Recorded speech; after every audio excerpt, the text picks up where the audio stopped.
Most people believe they're making fresh choices each day. They wake up, sip their coffee, drive the same route to work, argue about the same issues, worry about the same problems, and then call it life. But here's the truth. Much of what we call the present is nothing more than a memory loop, a replay of emotions, habits, and thoughts recorded years, sometimes decades ago. By the time we reach adulthood, the majority of our behaviors are conditioned. Neuroscience shows that up to 95% of our daily actions are subconscious. That means your now isn't truly new, it's recycled. It's yesterday wearing a new disguise. Think about this. The way you respond to stress at work might not be about your boss at all. It may be the echo of how you saw your parents handle pressure. The way you handle love might not be about your current partner, but the silent residue of your earliest relationships. You think you're responding in real time, but in reality, you're reenacting history. This is why so many feel trapped. Because they are trapped, locked in an unending cycle of patterns, unaware that the present moment is being hijacked by memory. The illusion is that you're choosing. The truth is, you're repeating. But here's the powerful shift.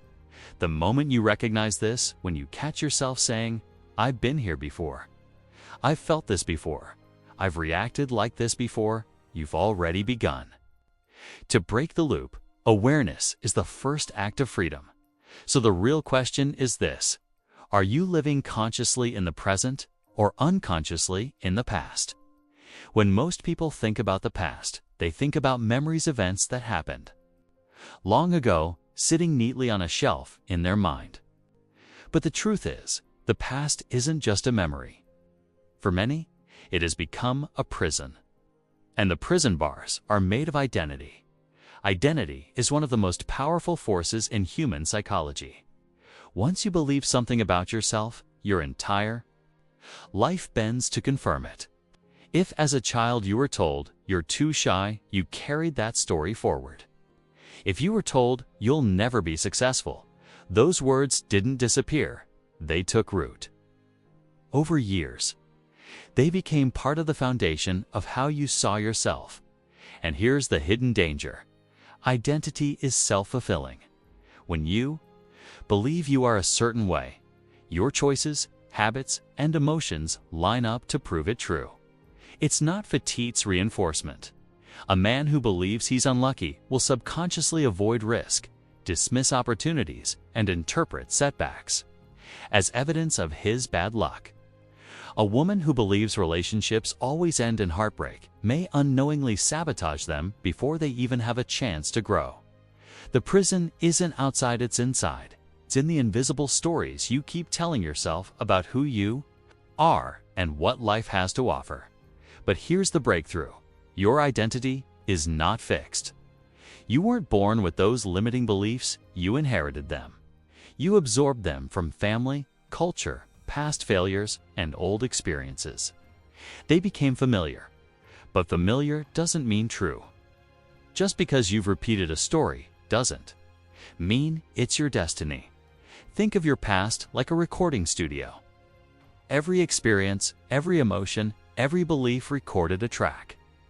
Over time, that track became your life's soundtrack, looping in the background of your choices. But you are not the music, you're the composer. And at any moment, you can stop playing the old track and write a new one. Ask yourself, which parts of your life feel like déjà vu? The same argument, the same financial struggle, the same feeling of being overlooked. Those patterns are not coincidences. They're echoes of the past being replayed in the present. And unless you interrupt them, they will project themselves into your future. But the key is this: your past doesn't have to be a prison. It can be a teacher. The failures, lessons, the heartbreaks, initiations, the disappointments, training. Every painful moment carried wisdom you can now use to evolve. You see, the prison door is never locked. The lock only exists in your mind. The moment you decide, I am not my history, I am not the labels, I am not the old script, you've already turned the key. Your future does not require you to deny your past. It requires you to redefine it, to see it as preparation, not prediction, to step out of the prison of identity and into the freedom of possibility. Because the truth is this: you are not who you were. You are who you decide to become next. For centuries, people believed reality was fixed, that life was a rigid script written in stone, that the future was simply the product of past causes. But modern science has shattered that illusion. Quantum physics reveals something extraordinary. The universe is not a static machine. It is a field of infinite possibilities, waiting for focus and intention to collapse it into form. At the smallest levels of matter, particles do not exist as solid things. They exist as potentials, waves of possibility, hovering in multiple states at once. It is only when an observer looks, when attention is placed, that these waves collapse into a single outcome. This is known as the observer effect, and its implications reach far beyond the laboratory. If matter responds to observation, what does that say about your life? It means that reality is not predetermined. It means that the story you call your future is not yet solid. It is waiting on you. You are not merely living inside a fixed timeline. You are participating in the selection of possibilities. Think about this. There are countless versions of you already existing in potential. There's a version of you who wakes up energized, confident, and free. There's a version of you who has already built the business, written the book, healed the body, or created the love you dream about. These versions are not fantasy. They are frequencies. And the life you experience depends on which frequency you are tuned into. Here's where it gets powerful. Your thoughts are not just private, they are signals. When you replay fear, regret, or anger, you are aligning with futures that echo those feelings. When you rehearse gratitude, vision, and love, you are aligning with very different futures. You don't attract what you want, you attract what you are. The field doesn't respond to wishes, it responds to coherence. That means the universe is mirroring your dominant state of being, not your occasional bursts of hope. This is why so many people feel stuck. They pray for change, but they continue to live as the same old identity, thinking the same thoughts, rehearsing the same emotions, repeating the same choices. Their energy signature hasn't changed, so their reality hasn't either. But here's the secret. The moment you shift your inner state, you shift your signal. And when the signal changes, the field reorganizes. Opportunities appear. Synchronicities align. Paths open. What once seemed impossible begins to unfold as if it had been waiting for you all along. The science of quantum possibility is not about magic hits, about mechanics. Change your frequency, and you change your life. Stop tuning in to the broadcast of your past and start broadcasting the frequency of your future. Because the truth is simple. The universe is not asking you to wait for the future to arrive. It is asking you to decide which future you are willing to align with now. If the past is identity, and quantum science tells us the future is possibility, then why do so many people keep circling the same mountain year after year? Why do they? Find themselves repeating the same arguments, attracting the same disappointments, or ending up in the same struggles no matter how badly they want change. It's because repetition is seductive. The familiar feels safe even when it's painful. The brain is wired for survival, not happiness. And survival depends on prediction. That means your mind would rather stick to a known discomfort than risk an unknown possibility. The brain whispers, "I know this pain. I know this story. Let's just keep repeating it's safer than stepping into uncertainty." But here's the cost of that cycle. Your future becomes a mirror of your past. You wake up, think the same thoughts, feel the same emotions, and take the same actions. And because life is a reflection of your inner state, The same outer reality shows up again and again. It's not for its repetition. Breaking free requires interrupting the loop. You cannot escape repetition by willpower alone. You escape by awareness. When you notice the cycle in real time, when you catch yourself mid-thought, mid-reaction, mid-pattern, that is the opening. That's the crack in the wall of the prison. Imagine this. You're in an argument, and suddenly you recognize, wait, this isn't really about this moment. This is the same script I've played out before. Or you feel fear rising before a new opportunity, and instead of obeying it, you pause and say, this is just my old survival wiring trying to repeat the past. That pause is power. That awareness is the doorway to freedom. Because here's the truth. The moment you observe the pattern, you are no longer unconsciously trapped in it. You become the observer instead of the actor. And in quantum terms, the observer changes the observed. The loop begins to weaken the moment you see it. But observation alone is not enough. You must replace the loop with intention. You must choose, consciously, a new response. This may feel uncomfortable at first. It will feel like walking into the unknown. And that's exactly the point. The unknown is where the future is born. It might mean responding with calm instead of anger. It might mean saying yes to an opportunity your fear tells you to avoid. It might mean practicing gratitude in the very place you've always rehearsed scarcity. Every time you make a new choice, you lay down a new pathway in the brain. And over time, those new pathways become stronger than the old ones.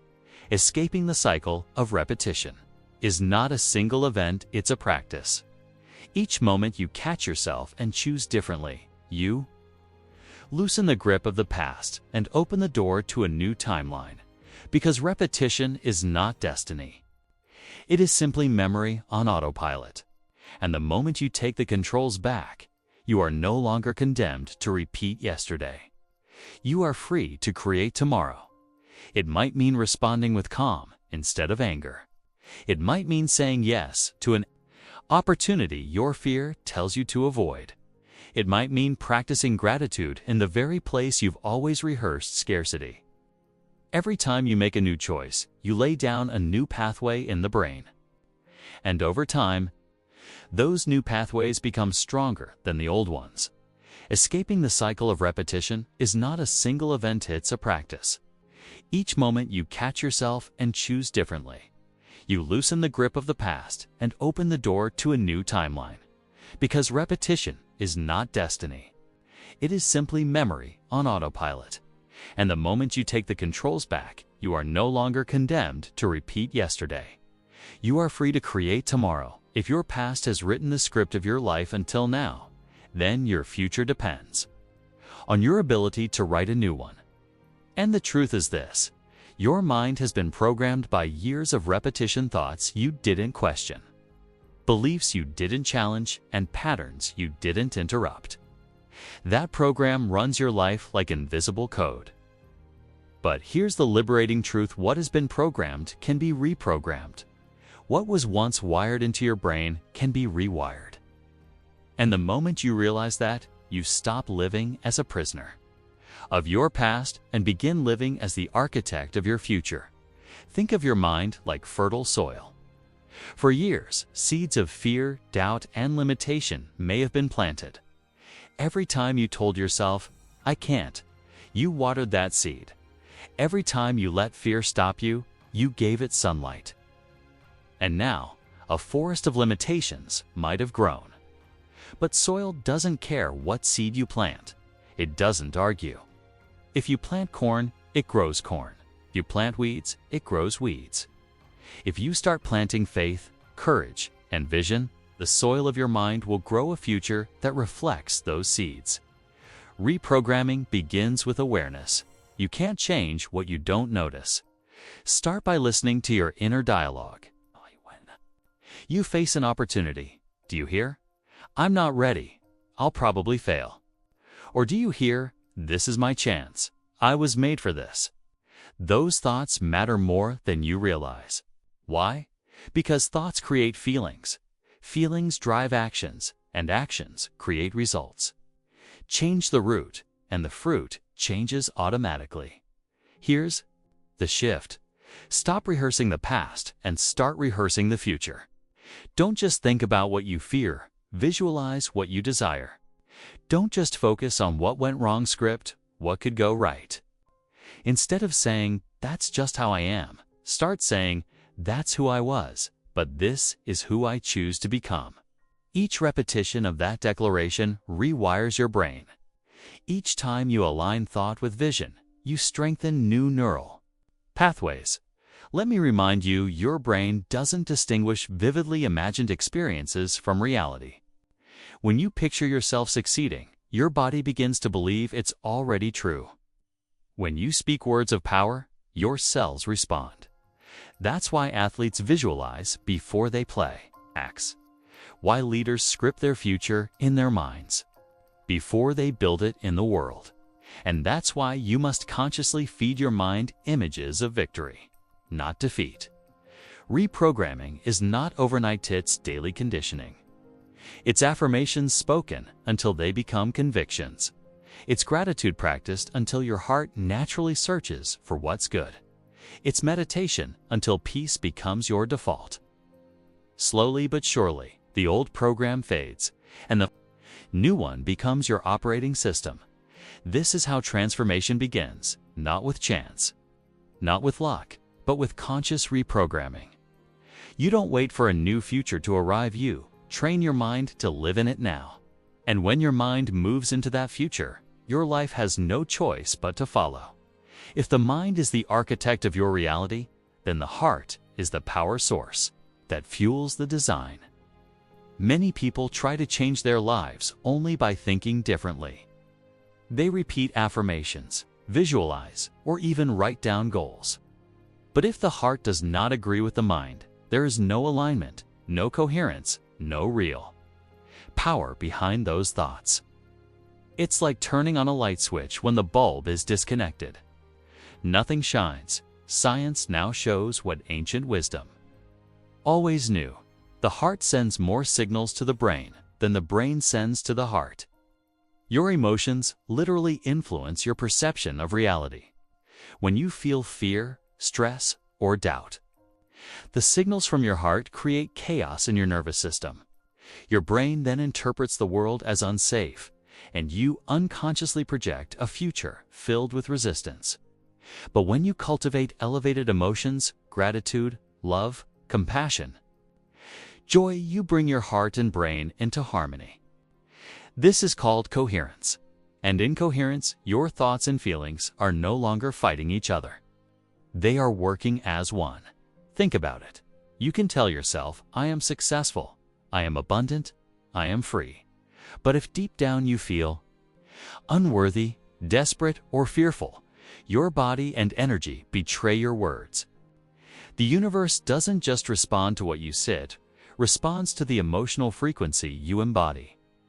True manifestation happens when your thoughts and emotions match. That is when you broadcast a clear signal, a coherent signal, into the quantum field. This is why practices like deep breathing. If thoughts are the language of the brain, emotions are the language of the body. Together, they create the broadcast you send into the quantum field. Most people try to create their future by thinking differently, but they never upgrade the emotions they live in. They rehearse abundance in their minds while feeling lack in their hearts. They visualize love while carrying loneliness in their chest. This mismatch is why nothing changes.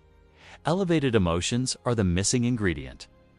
Gratitude, love, inspiration, compassion, freedom. These emotions are not just feel-good states.